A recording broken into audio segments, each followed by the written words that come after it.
Hey, have you ever stopped to think about all the invisible physics happening around you, like right now? Today, we're diving into the hidden world of waves, how they bounce, bend, and spread out. These behaviors literally shape everything we see and hear. So let's get into it. It all starts with a question I'm sure you've asked yourself before. You stick a perfectly straight straw in a glass of water, and suddenly, it looks broken. What's going on there? Well, it's not some kind of optical illusion, not really. It's pure physics, and by the end of this, you'll know exactly why it happens. The secret, really, is understanding what waves are. Whether it's light, sound, or even ripples in a pond, waves are just carriers of energy. And the way they move and interact with stuff explains so many things, from an echo in a canyon to the colors in a rainbow. So, our journey begins with the one we're all probably most familiar with: reflection. It's the simplest, most intuitive thing a wave can do. The textbook definition is pretty simple, right? A wave is moving along, it hits a surface it can't get through, and it just bounces off. But let's make that even more concrete. Just imagine throwing a tennis ball against a brick wall. It hits the surface and bam, it bounces right back. That is exactly what a wave does when it reflects. It's clean, it's predictable, the angle it goes in at is the same angle it comes out at. Super simple. And this is happening all around you, constantly. When you look in the mirror, that's light waves from your face, hitting the glass and bouncing back to your eyes. When you shout in a canyon, those are sound waves hitting a cliff and bouncing back to your ears as an echo.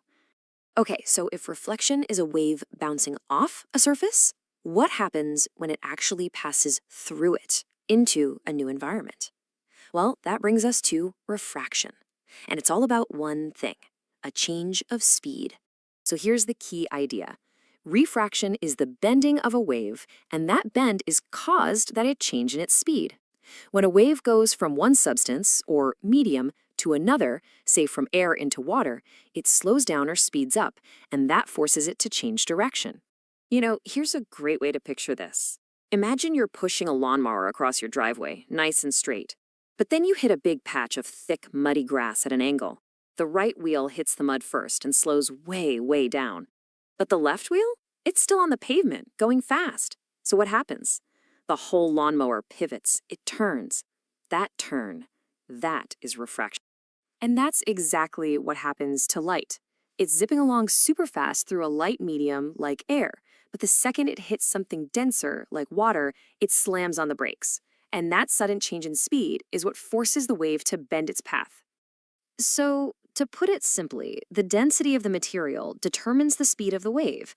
Air has a low density, so the wave travels faster. Water is much denser, so the wave is forced to go slower. That speed difference is the whole engine driving refraction. And there you have it. We're back to our straw. The light waves reflecting off the bottom of the straw have to travel through the water, then cross the boundary into the air to reach your eyes. As they cross that line, they speed up and refract, they bend. But your brain doesn't know that.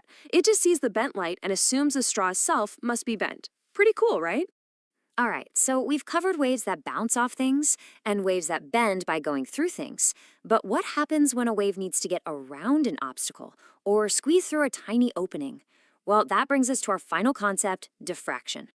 Now, this is different from refraction. Diffraction isn't about changing speed. It's about a wave literally spreading out, fanning out as it passes an edge or goes through a hole. You already know exactly what this is.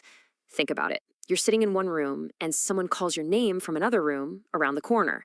You can't see them, there's a wall in the way, but you can hear them perfectly. Why is that? It's because the sound waves travel from their mouth, hit the doorway, and then spread out. They diffract into your room. The waves literally bend around the corner of the wall, which is why sound is so good at getting to us even when we don't have a direct line of sight. So there we have it: reflection, refraction, and diffraction.